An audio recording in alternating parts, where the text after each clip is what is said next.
Okay, and the meeting is open now.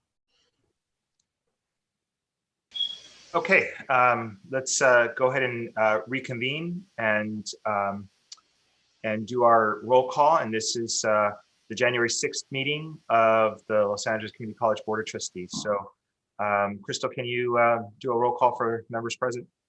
Trustee Buona? Present. Trustee Fong?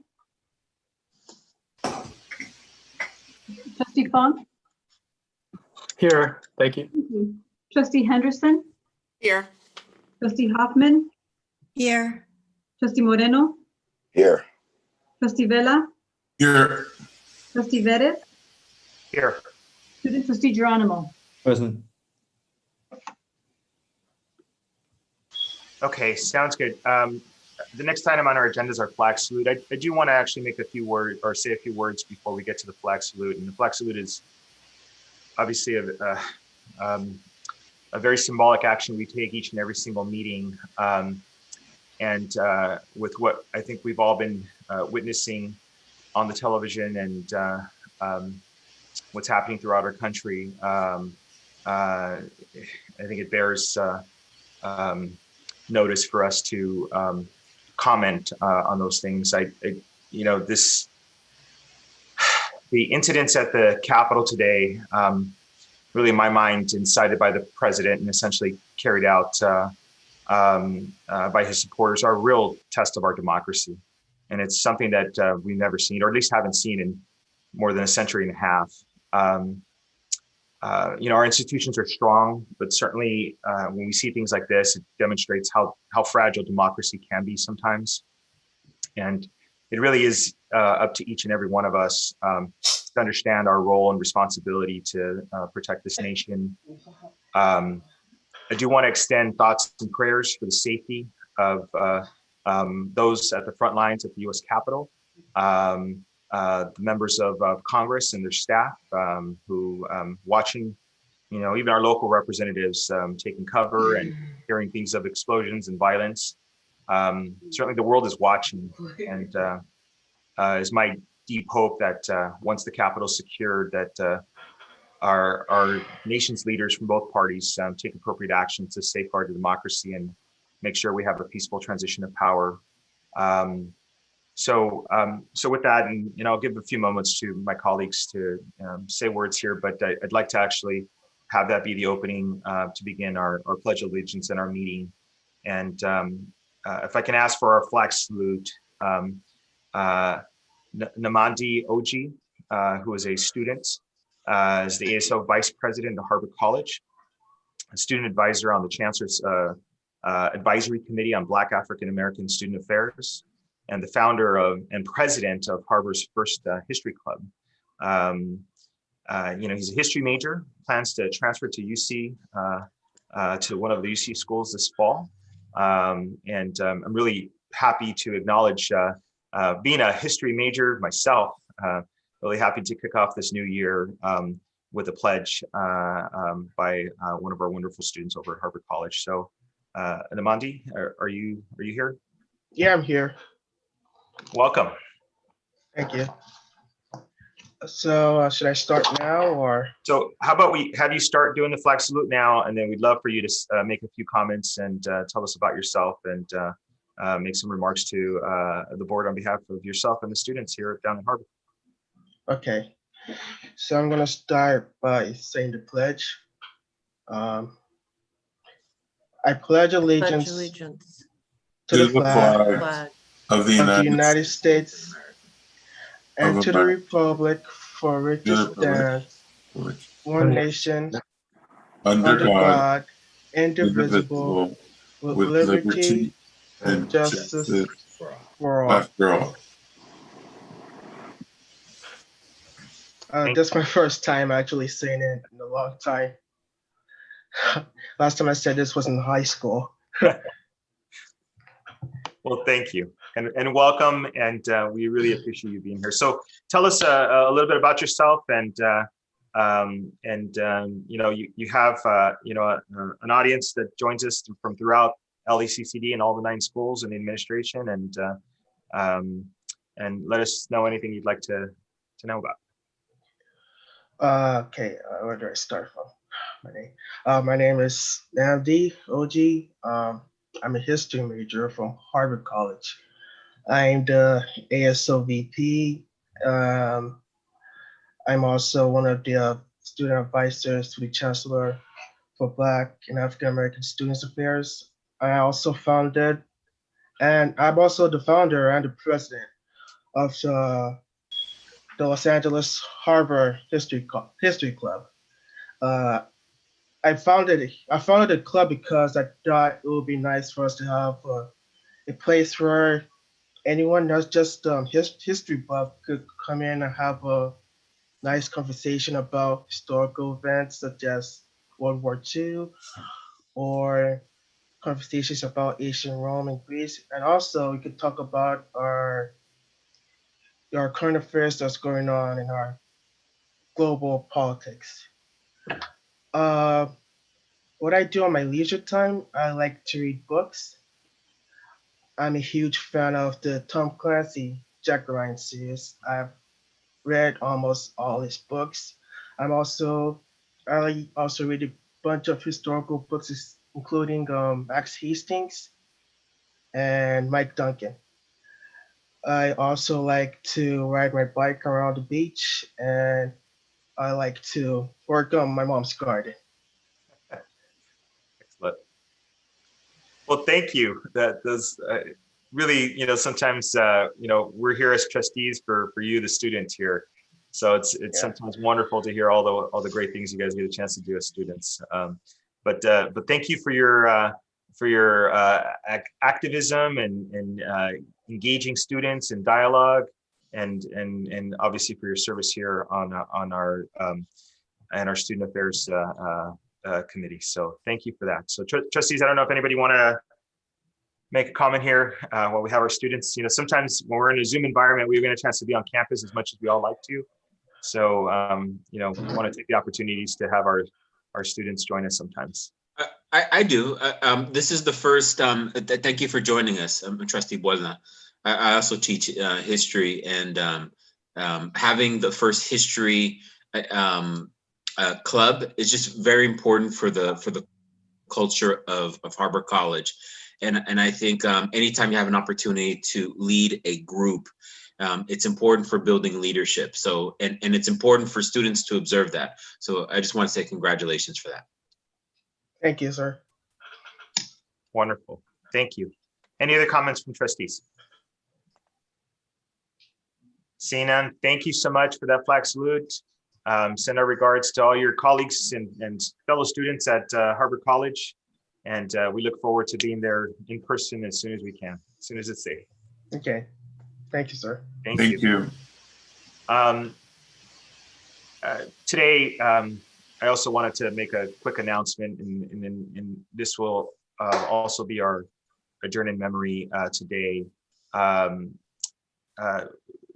Today, we tragically adjourn in the memory of Obafemi Omalade, a second-year nursing student at LA Southwest College.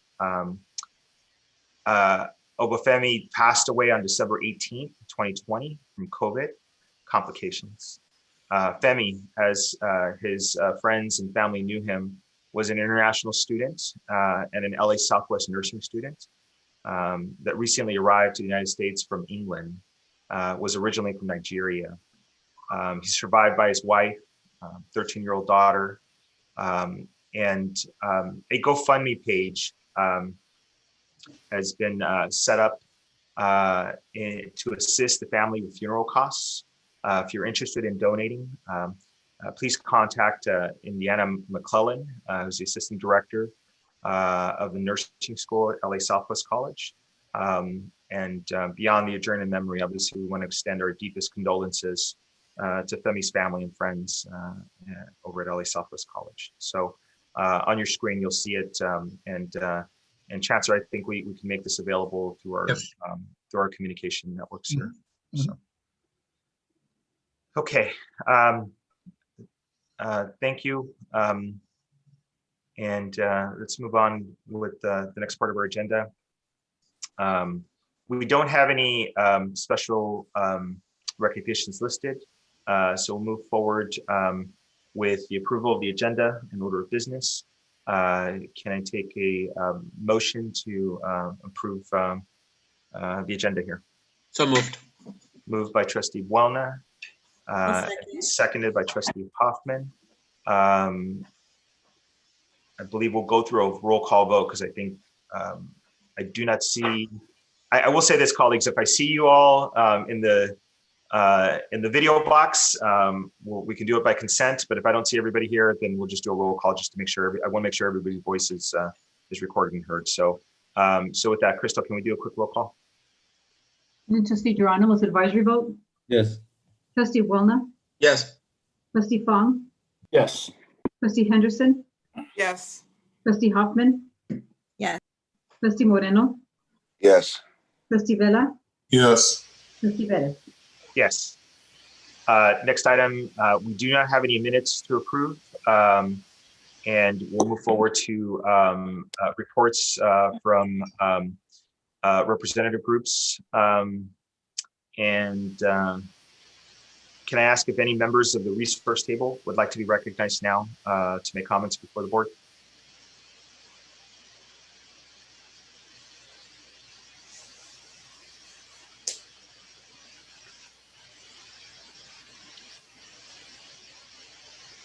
Chris, I don't see any on my screen. Is there any on the participants list? Yes, sir. I do have a few moving over. We have Joanne Waddell, Angela Treveri, Manny Rangel, and Suleiman Ishak. They're in the room now. Perfect. So let me kick this off by starting with Joanne Waddell.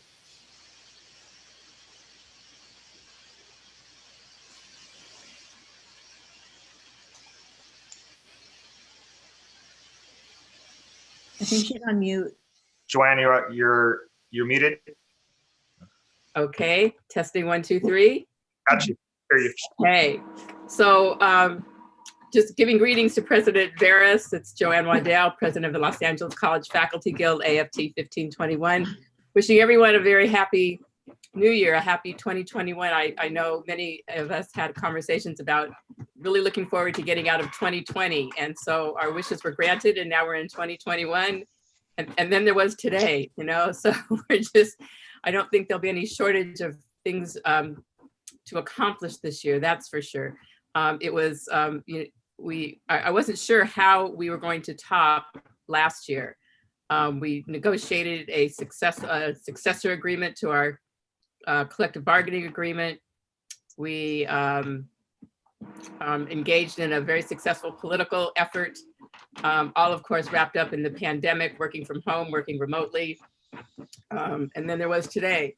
So I think we will, we're now at a part in our negotiating cycle where we now need to live with the language that we negotiated.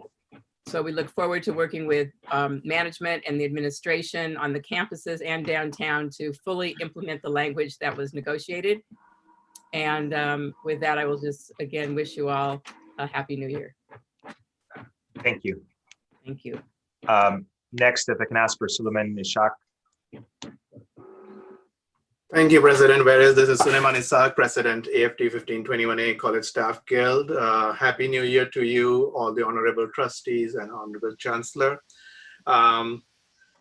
Yes, today I've been watching the news and we are just at a loss of words on how to describe today, actually.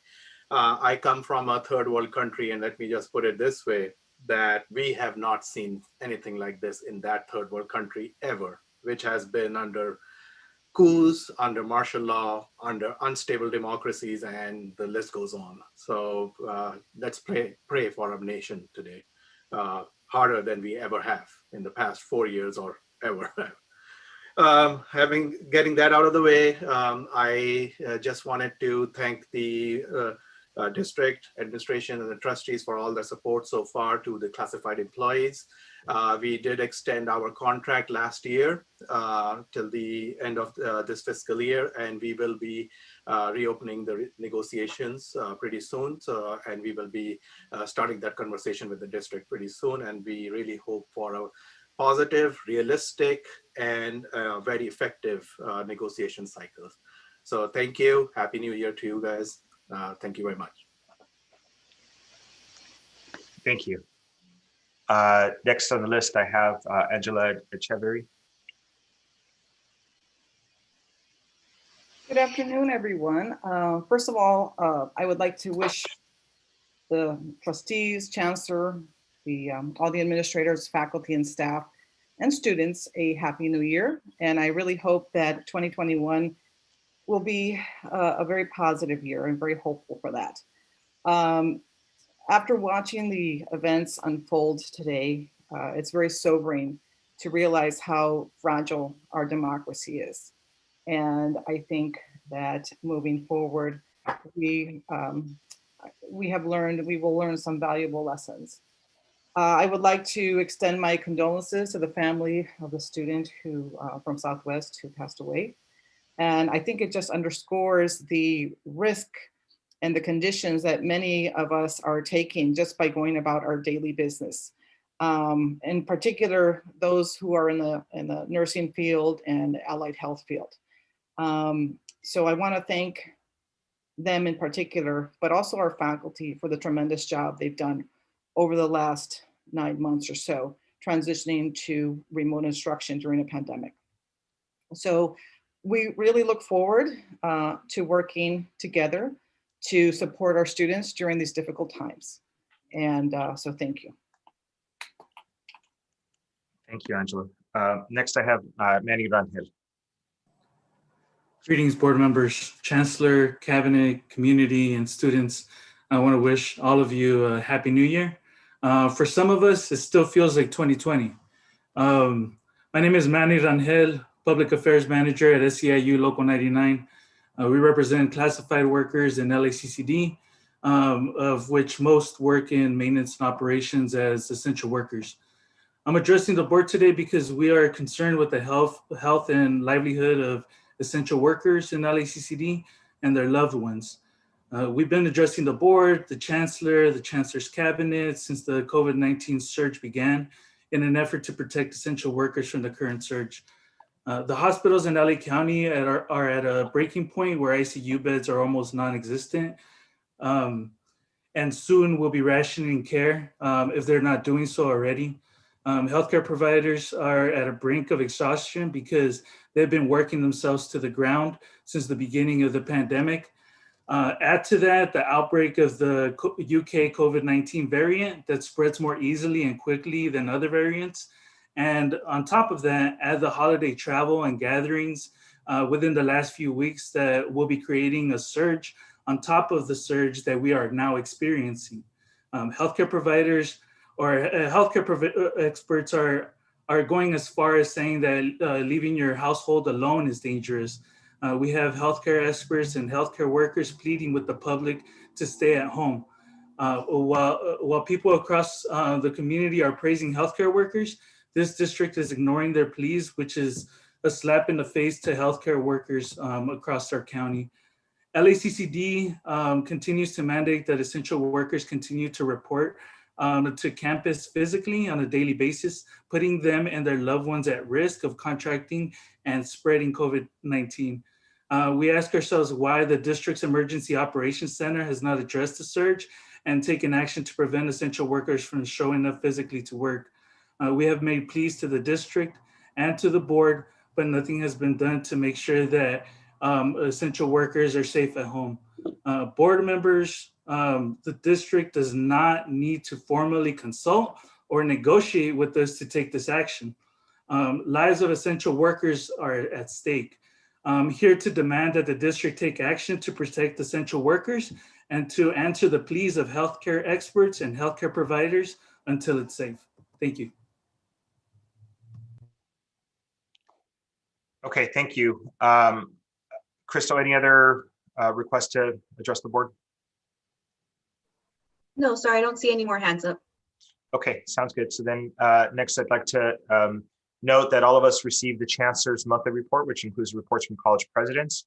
Is there any presidents who'd like to comment or highlight anything in the written report or anything new that wasn't covered in the written report?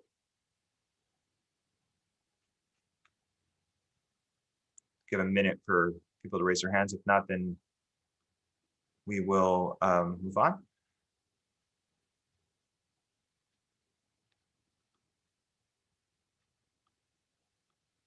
Okay.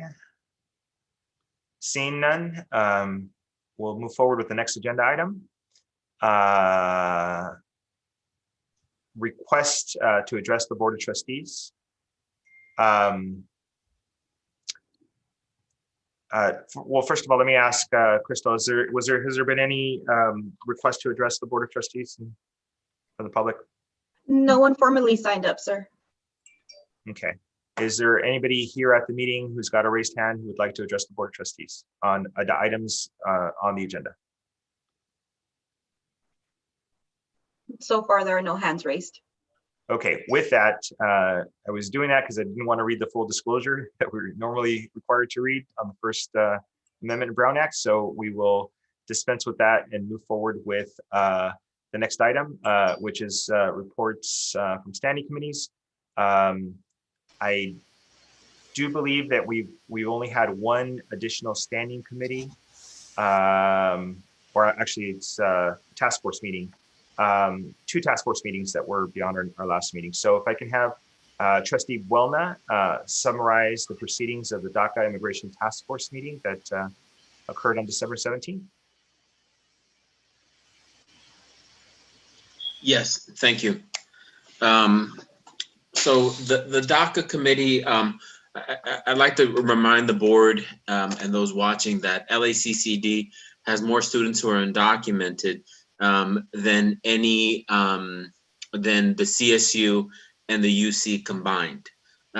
We have kept the committee meeting on a monthly basis because, as President of AFT 1521 mentioned, we thought last year was interesting. This year's even got more interesting, but also,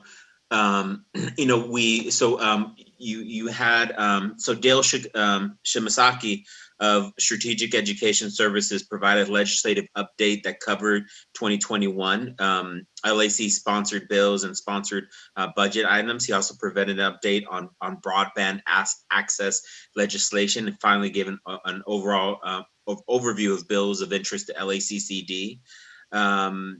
So we went over former trustee and Assemblyman Santiago's free CSU free tuition and other issues. I went over student housing for homelessness and the connections that we can make for students.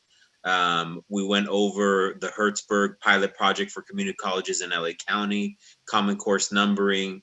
We went through LACCD budget requests. But I think of that, because we are going to have a DACA meeting shortly, or I think in January. Last night's win in Georgia are important to us because you will have a 50-50 split in the Senate, which will make immigration reform more likely. And I would find it very difficult if the Biden administration. So we're going to have to keep monitoring what's happening. And also, because of the Biden or the incoming Biden administration's preference for community colleges, we should see more funding. And I know that probably gets more into Leg Affairs, but we went over it in the DACA committee as well. So for the world of immigration reform in this committee, the world of yesterday improve the opportunities that are going to be available. So us as a district, it's going to be important for us to monitor and have that heavy advocacy in Washington, D.C. And the chancellors in those committees, well, both the chancellor and I kind of do it together. Chancellor, did I miss anything, especially from what happened yesterday? No, I think you have articulated the matter precisely, and indeed, the results of Georgia bode very well for a comprehensive immigration reform package that will hopefully include a pathway to citizenship, something that our documented students and communities so richly deserve. So you've covered the items. We meet at the end of this month again, sir. Okay, thank you very much. So, Mr. President, that's my report to the board. Thank you. Student trustee Geronimo, do you have any updates from student affairs? I know mostly December is a dark month for you all, but if there's anything you wanted to mention on behalf of No, good afternoon and happy New Year to everyone. In the month of December, the Student Affairs Committee was canceled by the chair, by me. Reasons for canceling it was because there were final exams and transfer applications that were put as priority. And the Student Affairs Committee will meet this Friday from 9:30 a.m. to 12 p.m. The meeting agenda for the SAC meeting, the agenda for the SAC meeting is already posted, and I invite all of the participants today to take a look at it if possible. Thank Excellent. you. Yeah. Thank you. Next, Chancellor, can you summarize the proceedings of the Advisory Committee on Black African American Student Affairs? Yes, happy to, Mr. Vettis. We met on December the 9th, and that was the fourth meeting of the fall semester of our advisory committee. And good work is taking place. We have now embedded upon working in work groups and have breakout sessions focused in on policy development and advocacy, marketing, communications, access and retention of Black and African American students, community workforce partnerships, additional student support services, connections to historically Black colleges and universities, and our district signature events such as the Black graduation, which is now will be this year, its 11th year. So good work is continuing there. We sent out a doodle poll recently, and we're expecting to get back results so we can set a robust set of meetings for the winter and spring semester so that we can continue our work. Very pleased with the work so far. It's a 36-member committee, and we've had up to 90, 100 persons of the public participate, strong interest in the subject matter, and I appreciate the trustees coming by to say hello, particularly new trustee Henderson, who's lent the insight and support for our work, and others as well who have come by to give us support. So the work continues. We're off to a good start. Now the rubber is going to hit the road, and we do expect a clear set of recommendations that I'll be bringing forth to the board for consideration. Excellent. Thank you, Chancellor. Let's proceed. I think that covers all of our committee reports. We'll move on to resolutions. Resolution 1 is the adoption of the 2021 calendar for the Board of Trustees, regular meetings and committee meeting dates. This was noticed at a prior meeting. So I'd like to ask if I can have a motion and a second to approve this item.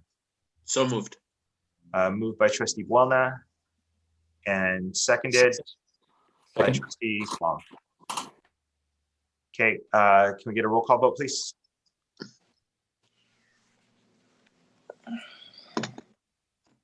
Student trustee Geronimo's advisory vote. Yes. Trustee Buelna. Yes. Trustee Fong. Yes. Trustee Henderson. Yes. Trustee Hoffman. Trustee Moreno. Yes. Trustee Vela. Yes. Trustee Vettis. Yes. Thank you. Item passes. Next is report from Chancellor. Chancellor, the agenda or the floor is yours. Okay. Thank you, sir. Okay, well, let me continue. Let me start off my report by extending, as has been done by other members of the board and our colleagues, un feliz año nuevo, happy new year to everybody. Like you, I was ready to usher in 2021, and like all of you, I'm very optimistic that 2021 will be much better in every way than 2020 with respect to the health of our organization, health of individuals, and moving forward, the sustainability of our efforts to provide high quality, affordable education to all students. So looking forward to that. Again, Happy New Year. It's good to be back. Good to be back and good to see everyone. I'd like to have my report in 3 parts, touch on the state budget, a little on the federal budget, and then touch on some aspects related to what's in the Chancellor's monthly report that you have received and that will be posted for the public. Let me start my comments, as has been stated, extending my sincere condolences to Mr. Obafemi Malade. and his name has been mentioned in reverence a couple of times already, and I'd like to say just once more that our condolences, our thoughts, our prayers go out to his wife and his daughter, his family and his friends at LA Southwest College, and indeed throughout the district. The loss of an individual is always a difficult thing, and the loss of someone who is so promising in his career at our schools is also as a devastating. So we extend our thoughts and our prayers to him and his family, and we will solicit and make available the GoFundMe page to assist his family. So please, if you're able to do so, we ask that you do to support one of our students. May he rest in peace. So moving forward to the state budget, you may have heard that Governor Newsom announced that he will be introducing his proposed 2021-22 budget this Friday. So just a couple of days from now, we'll know where we fare. You may have also heard that earlier today, the governor announced what he called the Golden State Stimulus. It's a budget proposal to help low-income Californians through a $600 rapid cash payment program, and also extending the eviction moratorium. And that's pretty important. Under this provision, California renters who have experienced financial hardship have been related to COVID-19 and the pandemic, who pay at least 25% of their monthly rent, cannot be evicted for unpaid rent. So that's something that we want to make sure we get out to our students. The package is expected to be embedded within Governor's 2021 budget proposal, again released this Friday. It's important to note that our community colleges and LACCD, we're uniquely positioned to assist California in transitioning towards an equitable economic recovery model where greater equity is achieved through access, educational opportunity, and indeed workforce development. To achieve this, our community colleges require sufficient funding from our state that provides us the support for us to be stable, predictable, and flexible during these turbulent times. A very, very strong and robust legislative and budgetary agenda for this year that's been formed throughout the last semester. At the end of this month, several of us, including members of the Board of Trustees, presidents, students, and others, faculty and staff, will be engaged in advocacy days sponsored through the league, where we'll be visiting with our local officials, statewide officials, key committee members, again, advocating on behalf of LACCD and the community colleges in general. Moving to the federal budget, you heard and saw, and the news was pretty significant on this pretty massive legislative package that contained 1.4 trillion in government funding and about 900 billion in pandemic aid. It was signed in late December. The pandemic aid portion of the final agreement contains 82 billion in education relief funding. It includes almost 23 billion for higher education, distributed through a bipartisan compromise formula to support our colleges, including childcare, broadband access, and other ways in which we can support the costs associated with adjusting to this COVID environment we find ourselves in and will continue to find ourselves in. This package also contains some significant higher education policy changes, a restoration of Pell Grant eligibility for incarcerated individuals, what's sometimes called second chance Pell, and language around FAFSA simplification, which would reduce the number of questions on the FAFSA and streamline formula used to determine Pell Grant eligibility. I mention these two in particular because LACCD over the last several years has been strong, vociferous advocates for these provisions in writing and when we had visited Washington, D.C. So it's nice to see this package contains some of these impactful higher education policy changes. This aid, as mentioned before, is welcomed, and we've not received it yet. Our proportional share of this is not yet been received, but it is welcomed. It is welcomed for sure, as our LACCD's additional COVID response costs have exceeded now $20 million. And that's something that we have shared with our budget and finance committee and others. We are keeping up with needs, demands as we see fit. However, it is tapping into reserves and other funds that we've had to redirect.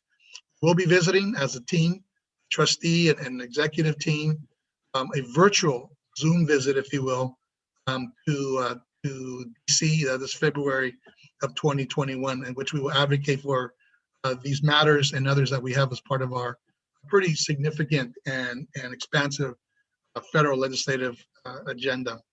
Let me now turn to the last part of the report, and this is the Chancellor's monthly report. And again, let me start with saying a little bit about COVID and our sort of our district status, as I give every month an update on what we're doing. And let's sort of step back and think about this now. This is a worldwide global health pandemic, is now 10 months old. LA County is the hotspot, if you will, of the pandemic in the United States, with close to 830,000 positive cases and almost 11,000 deaths. Now a positive testing rate of just under 20%. So as a result of that, there has been more stringent health orders from LA County Public Health. They were last updated on December 30th. That includes new quarantine requirements for people traveling to the county from the outside.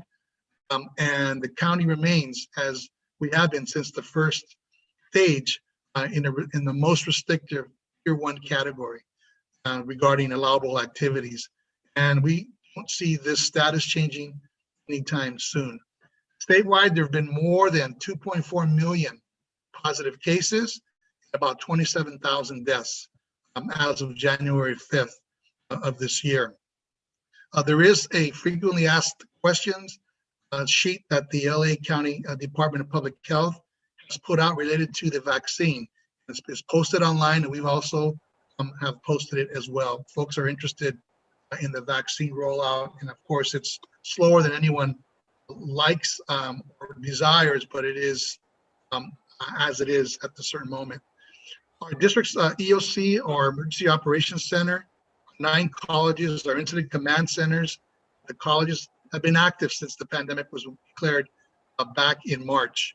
Our safety officers continue to respond to and track vigilantly and very carefully every single COVID-19 case that we become aware of. Just so the Board of Trustees and our public and our colleagues are aware, positive case numbers that are reported to the district at this moment stand at about 375. And most of these represent individuals who tested positive for reasons not related to district workplace activities. The district also continues, going back to vaccines for a minute, to provide important representation for higher ed with the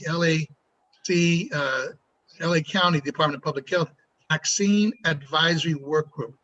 And this group is charged to help finalize mass vaccination plans for LA's county's population. A plan is expected at the end of this month. And our district, and it's important to note this, has been consistently volunteered itself of its full cooperation and our assistance to the Department of Public Health, use our 9 colleges as points of distribution, or PODs, if needed for these mass vaccination sites. I wanted to make sure that I reported on that. So that's a little bit about our EOC, where we're at, and what the update is. Turning to winter 2021 enrollment, our winter session began a couple of days ago on Monday, and head count and duplicated enrollment is higher than last year, about 5-6 percentage points higher than a year ago. It's very good news. I hope it foreshadows the kind of enrollment trend that we will get in the spring, but it's important to note that the winter session is a very small component proportion of our overall district-wide enrollments. Spring semester begins on Monday, February the 8th, and we're about 35 or so days away from the start of that, so we'll continue to monitor that closely as well. It's soft at the moment, but not surprisingly at this time of the year. So to push those soft enrollments, that we've engaged in a marketing and advertising campaign, which began on December the 1st. We've used a multi-platform campaign design that includes social media, emails, geofencing, website landing pages, college branding messages, of course, the traditional print, TV, and radio, all focused on students who have applied, have not yet enrolled for winter or spring 2021. These are people who've gone through the process, have not enrolled. So we're nudging them in a positive and effective way so they can actually submit their applications with special targets, if you will, for demographic groups that are for new, continuing, and returning students, and efforts to reach particular groups like Latino students, Black African American students, and Asian Pacific Islander students as well. So that outreach effort will continue. It will continue to the beginning of our spring semester. Switching now to the foundations, I'm happy to report that our foundation or district foundation, in partnership with the LA Valley College Family Resource Center, last month I mentioned a wonderful grant that we received from the Foundation for California Community Colleges of $1 million. I announced that last month. Great news. We've now piloted this program to provide, and they've been working through the holidays to provide food to thousands of LACCD students who face food insecurity during this pandemic. The foundation has launched a pilot project called Food for Families, and we mailed 3,000 grocery gift cards to students and collaborated with the grocery subscription service. You may know it. It's called Imperfect Foods, and we delivered 2,000 boxes of groceries to the homes of LACCD students throughout LA County throughout the break. So special thanks to our generous donors, our philanthropic partners who really believe in our mission, supporting our foundations. We generated about $1.2 million in revenue recently to help provide food to students and families across all 9 LACCD colleges. So congratulations to Michael Fuller and his team, to our generous donors, to LA Valley. We continue to raise funds for our Dreamers Success Fund, and this provides direct support to DACA recipients and undocumented students to cover their basic needs. And so we still have that donation tab live and active. So if you're interested in helping out in any one of those causes towards food and security, towards our undocumented students or emergency aid, all of our foundations are active. Our district foundation can help shepherd that as well. Concluding here, just a couple of announcements. I mentioned this in writing to the entire district, but back in December, we announced that with the board's formal approval on December the 16th, that we do have a permanent deputy chancellor. So I want to congratulate Dr. Melinda Nish. We have a permanent president of East Los Angeles College. I want to congratulate Dr. Albert Roman.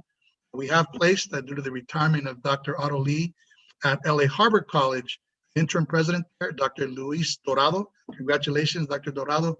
And because of the vacancy, if you will, at the Human Resources Office, the interim vice chancellor, Dr. Mercedes Gutierrez, has agreed to stay on for another 6 months. So thank you. Congratulations, Dr. Gutierrez. So, and then lastly, at the very end of the semester, on December the 18th, and this is a real gem, a real jewel around our district, and nothing else other than the Gold Thimble Awards fashion show that takes place at the end of every semester at LA Trade Technical College. Congratulations to all the organizers of that event. Dr. Vanderwood, more than 600 people joined that fashion fun annual semester activity. It was virtually done. On the report, the Chancellor's monthly report, there is a video link on YouTube you can check out in case you weren't able to attend. So, Mr. President, that concludes my formal remarks, and I'm happy to respond to any questions that you might have. Chancellor, I also wanted to see if you can, you did this by writing 1 and 2, that we also had, I guess, a webinar is what we'll call it, on the status of Latinos at LACCD, data and policy and practice. So if you can comment there, and then also, now that it's been publicly announced, comment on our newest president retirement announcement. Yes, thank you so much. Yes, in December, as we have done for other communities, we submitted and offered a webinar called The Status of Latinos at LACCD, where we presented data, presented information, statistics, and trends that are going on within the Latino population at LACCD. Focused mostly on students, but we also had some faculty and staff numbers. And similar to the reports that we have provided for our African American community at LACCD, there's a lack of parity, a lack of representation in some areas as it relates to the diversity of our student body. So that gives us an opportunity to look at policies, practices, to look at our framework for racial equity and social justice to see if there might be some recommendations that we can make to amend policies, to enact practices that indeed allows for a representative faculty, staff, and administration that is as richly diverse as our student body. So we've got a running head start to that. We will continue to have these status, if you will, checks and reports throughout the academic year and throughout the year for various communities. As a result of that, and as well, in order to keep continuity in the discussion, there will be a new Chancellor's Advisory Committee that will be formed around Central American, Mexican American, Latino student affairs. So we will look at that and announce its first meeting in Q1 of 2021 and begin our work there as well. So there's, again, another proactive step to look at policy, look at practice, how we can become a more inclusive environment. Creating greater equity, inclusion is a board strategic goal that was set out during the last 18 months under Trustee Hoffman's board president leadership. We're going to continue to find ways to improve ourselves, to become an anti-racist organization and to become inclusive and reflective of, again, of the rich racial and ethnic diversity of our students. So that's a little bit about those activities, sir. Wonderful. Okay, I'll take questions and comments from the trustees. I see Trustee Moreno with his first hand up, and then I'll go through everyone beyond that. So Trustee Moreno. Yes, thank you. Chancellor, you said soft in referring to enrollments. Is soft mean down? Yes, sir. We're at 83% of our spring semester enrollment with 35 days to go. And that's a little less we would normally expect at this time of year. But we are seeing 2 to 3% gains on a daily basis. So we typically have a late enrolling student body. So we're not yet able to determine what our enrollments will be for spring. They are, when I say soft, it's slower than we have normally experienced over time. It's about So, 83%. I think I see some enrollment headcount to be about 15% down, 85%, and then enrollment itself is 22% down. It's 78%. So I'm not sure. We are comparing apples to apples in the sense of the same day.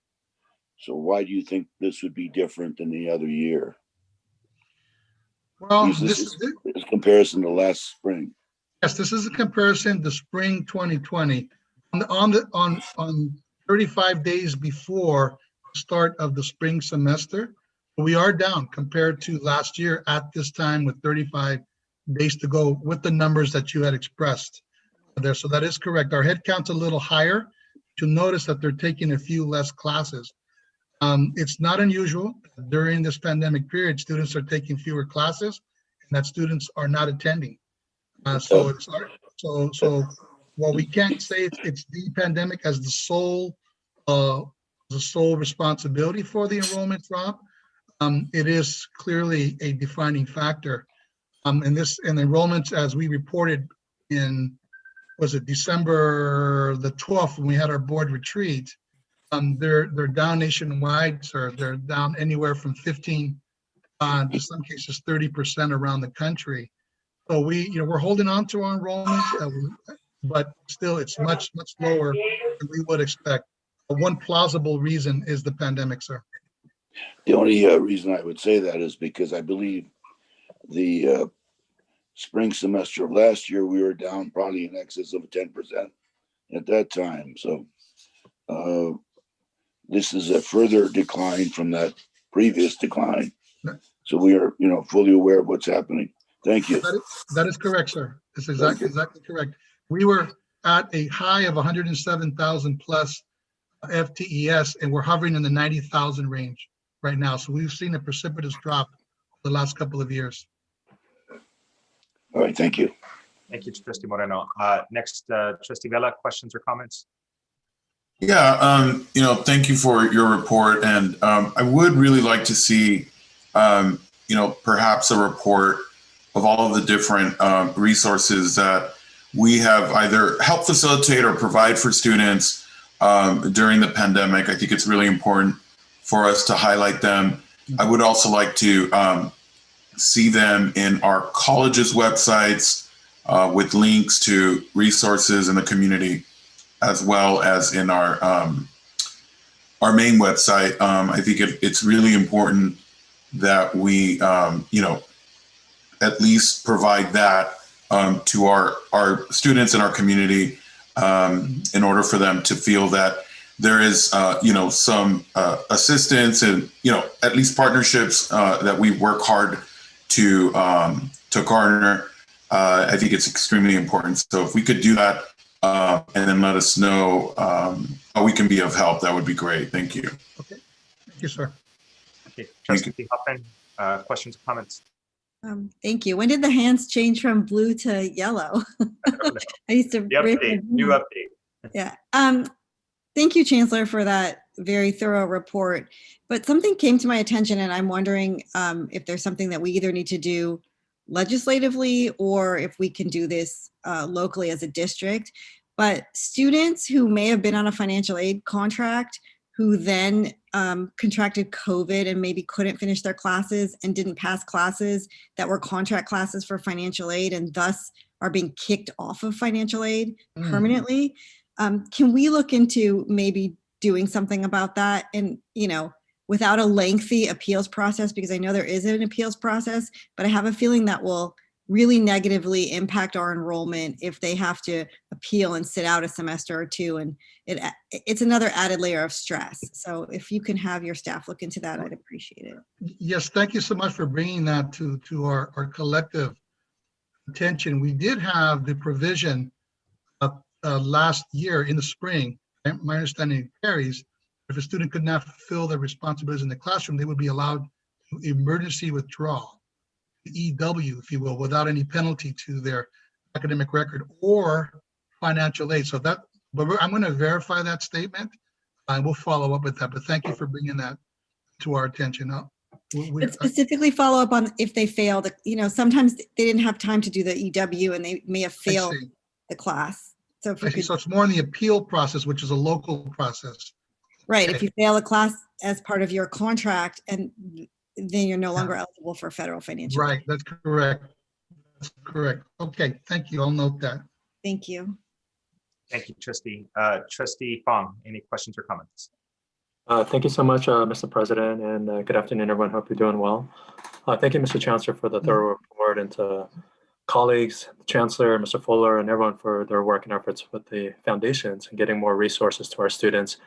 Just to echo Trustee Vela's comments about resources, anything that we can do to continue to access additional resources, please let me know how it can be helpful there, as well, along with the rest of the team.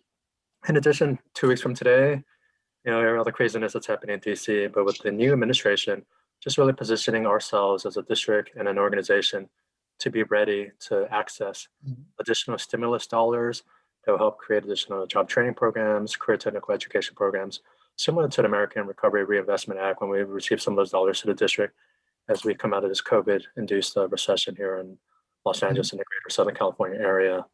So I just want to put that on everyone's radar as well.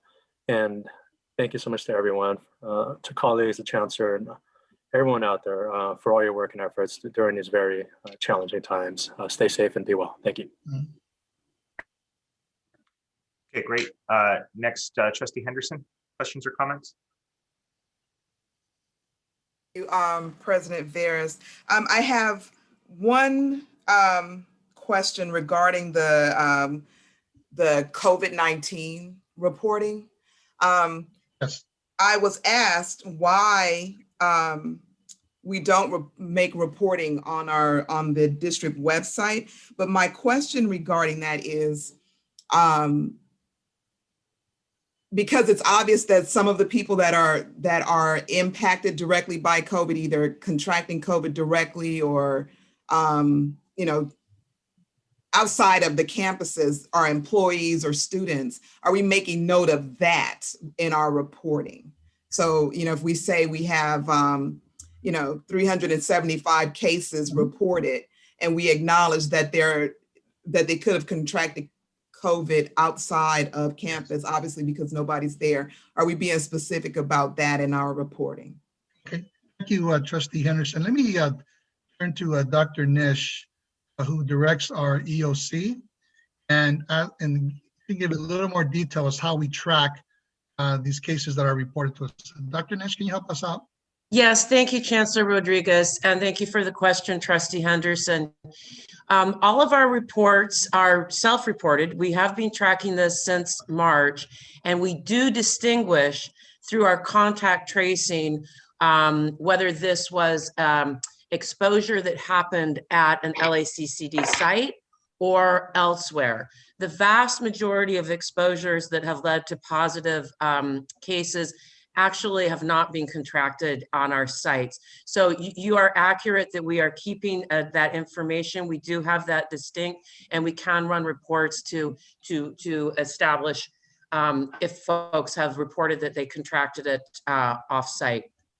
Most reports indicate that exposure occurred off our sites in family or friendly gatherings.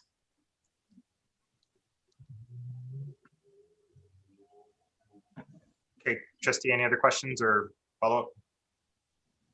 No, that was it. That was just because I think the emails that I've been receiving I think they want to know specifics, which campus, who, and that's not information that we can give out, but the more specific that we can be about the information that we do have, probably the better.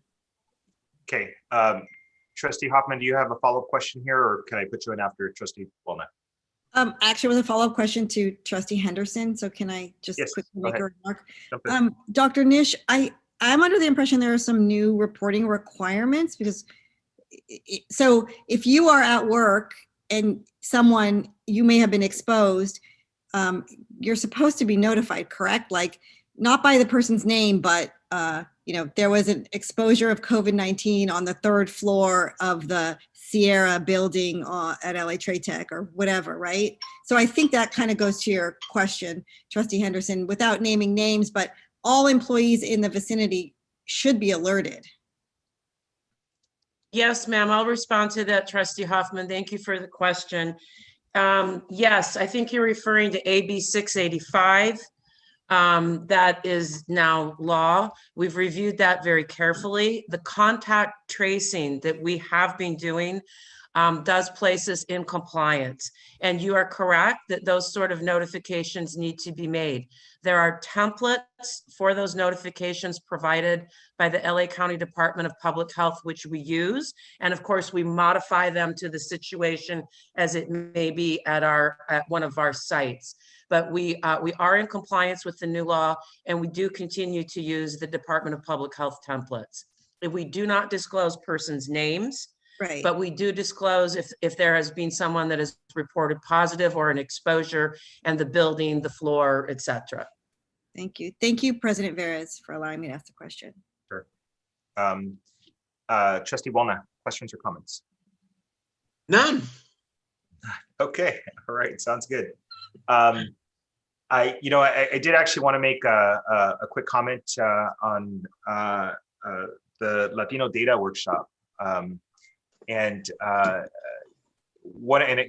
of all, I want to give a shout out here to Trustee Fong, because I know a few years back we engaged in a data segregation of the Asian American community that was really sort of helpful to understand how to focus our attention and interest to deal with some of the specific needs within the Asian American community.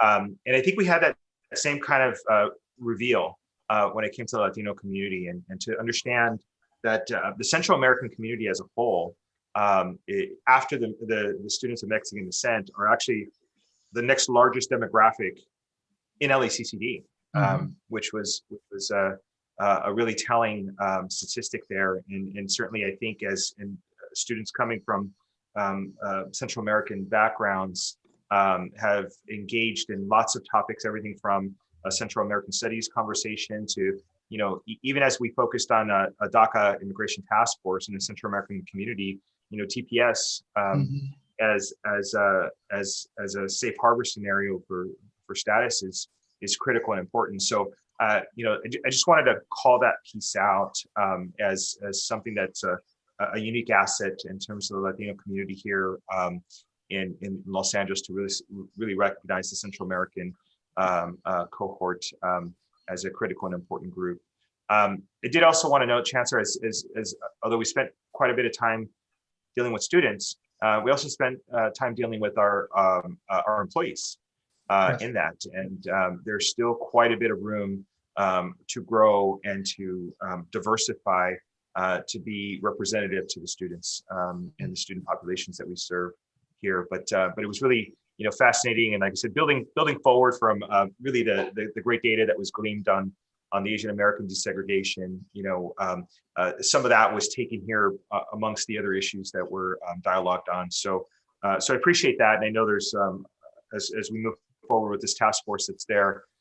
There's lots of, I got really positive reviews from the people who tuned in and participated and afterwards. And so I think, to really understand how to use big data in a way to make some substantial change is really, a positive direction for the board. So I appreciate that for sure. And then last, with President Perez, I know he's out with us for a few more months, but he is the dean of presidents.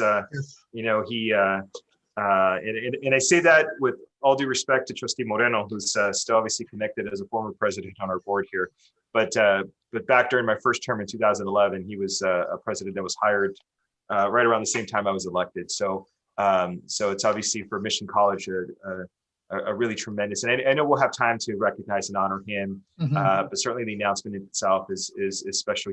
He was so incredibly important to the Northeast San Fernando Valley, and I know when his announcement came out, I got a bunch of texts from my old stomping grounds up in the Northeast about making sure that the replacement and the successor, I should say, is someone that has to achieve high standard here with the legacy that Dr. Perez is leaving there. But appreciate that announcement, and I know he was trying to announce it on his own terms and stuff, but we know the next few months, obviously, as we talk about transition, got a full chance to really acknowledge his contributions to LACCD, not only at Mission, but throughout all the campuses here. So Chancellor, thank you for that. If there's no other comments, we'll end this portion of the meeting. I see no hands, see no wishes here. So let's move forward to the business part of the meeting. President Bettis? Yes, Crystal. We do have President Perez with his hand up. Would you okay. Let me allow him into the room. Yes, absolutely. He couldn't resist. He should be in the Zoom room now. President Perez. Okay, I have to say something because it's a short little something because there's more to do. I want you to know that my 10 years at LA Mission, which will be May 11th, will be 10 years, or May 1st, have been phenomenal. And I've been in higher education 40 plus years in different capacities, but my work at LA Mission is the top of the cherry on the cream. It is the best experience I've ever had. The family at LACCD has been fabulous, and I want to thank the Board of Trustees for their support, the Chancellor, the executive staff, the district staff, And I want to thank Ernie Moreno for helping blaze the trail at Mission. So yes, I'm among very distinguished presidents at Mission, and Ernie Moreno is one of them, if not. I did last longer, so I did last 10 years. I just want to finish with that, and I made a video for the campus this morning. I plan to do more videos. A lot of wisdom that they've given me, I want to bring back to them. But I want to acknowledge I'm fully engaged. I'm going to work till June 30, the last hour, because enrollment, budget, all the COVID, everything else will be important. The college knows that. So I'm looking forward to that time. And I will continue in higher ed, chairman of the HAKU board for another year and a half. And then I'm chairing the LACO board, Board of Education for a year. And then I will continue my 2-year assignment. So you're not losing me. I'm not going away. I'll be right there with you. I love you. Thank you. Thank you, Monte. Appreciate Thank you, Dr. Perez. Okay, wonderful. So with that, let's get to our consent calendar here. Colleagues. Can I just say something really quick? Yeah, absolutely. And so, trustees, we're for Dr. Perez, we're gonna have plenty of time to recognize and honor him. But I know the announcement came, he announced it on Monday, so I didn't want to not mention it here. But Trustee Vela. Yeah, no. If we're doing a ceremony, then I will save it for then. Thank you. I do have something different to say. If before June 30th we are back in person, I think we should meet at Mission, because they do have an excellent culinary program to make sure and celebrate our time with Monte Perez at the great culinary program that they have over there. And they got barbecue too, right? I'm not trying to send any messages. Okay, thank you, Trustee Walnut. All right, wonderful. Thank you all. Let's move on with the combined consent calendar. Colleagues, here for your review, the combined consent is L1 to X3. The items here include Human Resources, Personnel Commission, Academic Affairs, Student Services, Budget, Finance, and Facilities here. Is there any item that you need additional information about? You can please state it on the agenda, and our staff will respond here. So by hand raising, if possible, I see Trustee Fong's, Trustee Fong, you have the floor. Can you tell us an item? Thank you so much, Mr. President. Just more of a quick comment. I just want to commend Chancellor, the colleagues, district staff on LACCD Jobs Connect, item N1. And thank you so much to everyone for their hard work and efforts on this. I see Lisa Salazar in the attendee section on here as well from the mayor's office. And thank you to the personnel department, Wendy Macy, Gracie Liu, and everyone from the personnel department for working with the mayor's office and working with our district on this partnership, which will help LACCD align, working with the city to align educational programs with required job criteria to better support student transition to job placements. And this is a partnership that's been in the work for close to 2 years. And to everyone here, to Trustee Vela, Trustee President Valdez, and all my colleagues and the Chancellor, thank you guys for your work and efforts on this. Thank you. Wonderful. Thank you for raising that, Trustee Fong. And so, for the there will be a press release announcing it at the conclusion of the meeting. But I think we also we're looking forward to the time when we had our first group of students being able to participate, be able to do a significant recognition event with the mayor and his staff here. So thanks for highlighting that. Obviously, it's a really significant MOU with the city of Los Angeles and essentially our students in the future jobs here. But thank you. Any other comments or information needed? Seeing none. Actually, President Veras, I have my hand. Oh, I'm sorry. Yellow hand up. Yeah, I don't want to actually pull an item. I just want to acknowledge that I know we're putting, and it's on the agenda somewhere in the consent calendar, vote drop boxes I think, a drop box at West LA College for a special Senate election. And I'm just wondering, Chancellor, will our college serve as a voting center for that election as well, or is that just the drop box from the county? We will avail ourselves to serve as that, as we have done with the general election. So if that is available, the county office so chooses us to do that, we will be happy to do that. Okay, thank you. Thank you, President Veras. Thank you. Chancellor, are there any changes being recommended by staff? No, sir. As you see them noted there. Great. So with that, I'd like to ask for a motion and a second to adopt the consent calendar here. So moved. Okay, motion by Trustee Buona, seconded by Seconded. Trustee Fong. Crystal, can we do a roll call vote? Student trustee Geronimo's advisory vote. Yes. Trustee Buona, Yes. trustee Fong, Yes. trustee Henderson, Yes. trustee Hoffman, Yeah. trustee Moreno, Yes. trustee Vela, Yes. trustee Veras. Yes.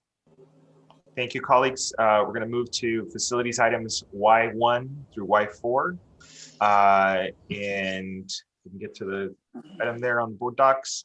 Are there any items that require additional information? If you can go ahead and raise your hand, and we'll allow the staff to answer questions or provide additional information necessary. Okay, seeing none, we'll ask for a motion on the second for these items. Motion by Trustee Buona, second by Trustee Hoffman. Roll call, please. Student trustee Geronimo's advisory vote. Yes. Trustee Buona, Yes. trustee Fong, Yes. trustee Henderson, Yes. trustee Hoffman, Yes. trustee Moreno, Yes. trustee Vela, Yes. trustee Veras. Yes. Okay, that brings us to item Z. There are two notices. No action is required. The notices are listed there. Will be coming to us at a future meeting. Any questions or comments on these items? Seeing none, we'll move forward to item AA, announcements and indications of future proposed action by members of the Board of Trustees. Colleagues, let me take this opportunity. I will in the next couple of days engaging in a direct conversation with all of you on committee assignments and formally announcing the new committees. The committee date is as scheduled. The Chancellor, I believe, sent a notice for you to prepare to hold your schedule. I did want to also acknowledge and appreciate all those that have submitted the board's self-evaluation that is in process and will come to us at a future meeting with the combined results. Also, we're beginning the Chancellor evaluation process in the same sort of mindset of the board evaluation to have data compiled and come to us in a future meeting. And of course, we have our upcoming board goals 2021-22 revision, look at adoption. And so those things are in front of you. There are emails to you on proposed dates. Trying to keep it as tight and consistent as we can on the schedule, because I know there's lots of meetings, lots of stuff to sort of get done coming in front of us. But those are items from my side of things. Wanted to give the opportunity for you to make requests or make comments on anything that's not on the agenda. So any takers here, can you please raise your hand?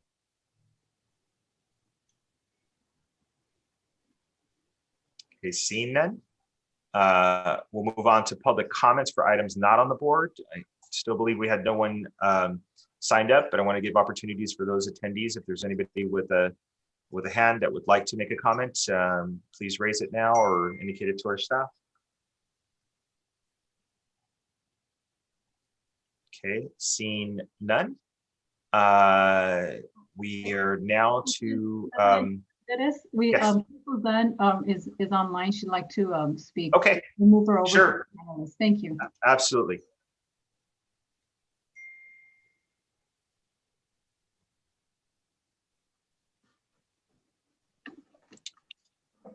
Okay, Ms. Ozan, are you on? She's joining. Ms. Ozan, are you going to make the comment as a member of the public, or I'm happy to open it up as an employee representative comment?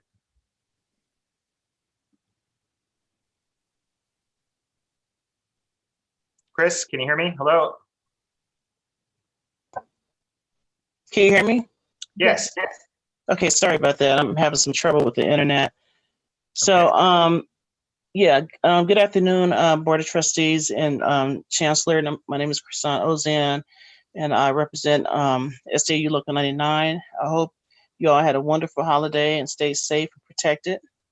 While everybody on this board is staying safe and protected, I just want to see our members were directed to return back to a full-time schedule in October.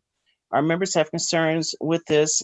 Since our members returned back to a 5-day work schedule, we've had an increase in COVID exposures with our members. And, we can expect things to get worse. And, I just want to, refer back to the Chancellor. Chancellor, you mentioned that in your report that Los Angeles is a hotspot with more stringent health orders during the surge in COVID-19, and you don't see the status changing soon. If my question to you is, if you are aware of this, then why are you putting our members, at risk like this? You always say that you value our members, but your actions is saying something different.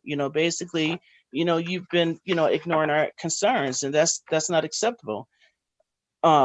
I don't believe that what we're asking for is unreasonable, which is to bring our members back to a 50-50 rotational schedule to minimize, the potential exposure to COVID, for our members, and accommodate the ones that's impacted, with the accommodations such as remote learning and training.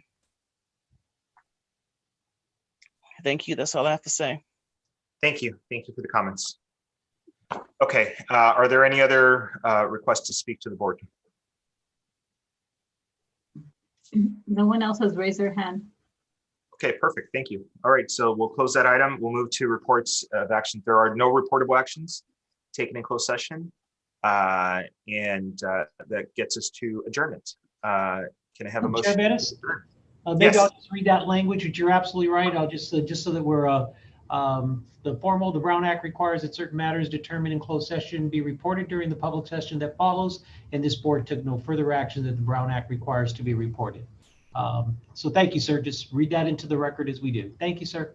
Thank you. Thank you for making me legal here. All right, colleagues, we're at our adjournment. If there are no objections, we'll just do this with the consent of the board here. So we stand adjourned. Thank you all. Look out for, again, emails for our pending special meetings, and I'll be in touch with you all very shortly about committee assignments and the formal announcement there. So thank you, colleagues. We stand adjourned. Thank you. So ordered.